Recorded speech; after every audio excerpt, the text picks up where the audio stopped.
And welcome back to Washington Commanders Insider. Today we are talking about day number 13 of training camp for the Washington Commanders, along with their most recent roster moves. And so before we go ahead and we jump into it, I first want to remind you to hit that subscribe button, just like Jaden Daniels is going to be hitting Terry McLaurin, Debo Samuel, Zach Ertz, and many others for multiple touchdowns this upcoming season. And so in exchange for hitting that subscribe button, I'm going to give you nothing but daily content around the Washington Commanders. And so make sure that you hit that like, you hit that subscribe, and you join the Washington Commanders Insider family as we talk nothing but Washington Commanders football. And so with that being said, let's go ahead and let's jump into it as we are talking about day number 13 of training camp for the Washington Commanders. And so we always start off with what Dan Quinn had to say to the press before practice here. And so the first thing that Dan Quinn talks about is that the next 2 days are going to be a bit different for the team,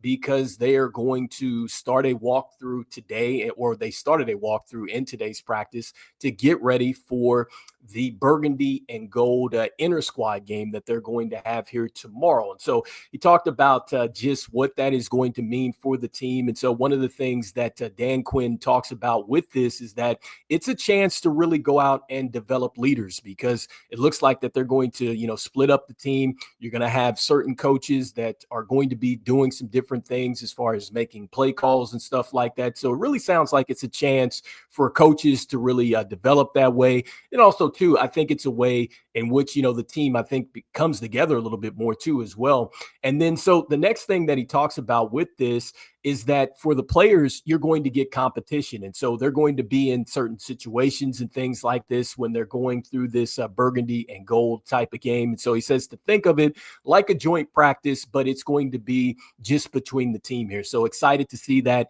And today was, just a light walkthrough. And he talked about he wanted to do this now at this point in time because there's a bit of a gap between, the last game that they had and then this week 2 game against the Cincinnati Bengals coming up. And he also said that Thursday he looks to have the team back into rhythm and kind of back on course with, I guess, what they were doing there before this. And so, that was Dan Quinn talking about the next couple days here in practice. And then next, one of the things that Dan Quinn talks about here, and just paraphrasing these things. And so he's asked about Jonathan Jones. And so I think that he gives us some pretty good insight with Jonathan Jones. And, I just love when he says that he's the pro's pro. And so I love that about Jonathan Jones. And I think that he's really going to be, a great player for this defense this year, and not just a great player for the defense, man, but I think he's going to be great for the locker room, because you're bringing in a guy that has been a champion with the Patriots.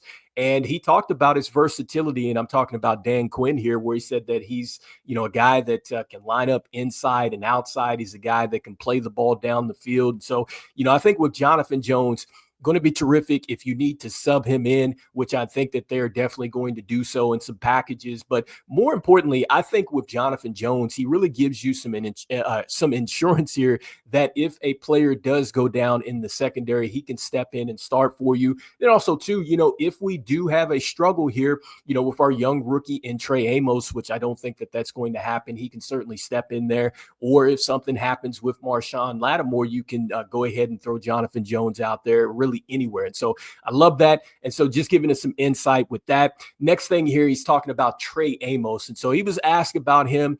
And two things that Dan Quinn talks about with him is his patience and his length. And so, talking about his patience and going back to what Dan Quinn had said before, when he's lined up against you, he doesn't really give you, an indication of which way he is going to try to push you or whatever as far as coverage is concerned and things like that. And so he doesn't really show too much, which is great.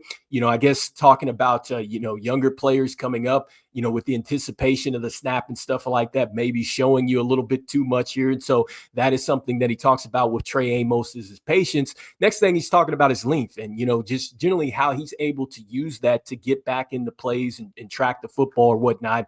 And we saw that on display in week 1 against the New England Patriots there in preseason, just going back to that deep ball that he defended. And so I think he showed both of those things with the patience and then also to the length to kind of squeeze that boundary over there. And, even though the pass was off, a bit, still, he's in great position to make a play. So Trey Amos, a guy that I think could definitely be a starter for this team, since day one. And I think that he continues to keep showing that because he's already shown that he's looked good in the pads with the team.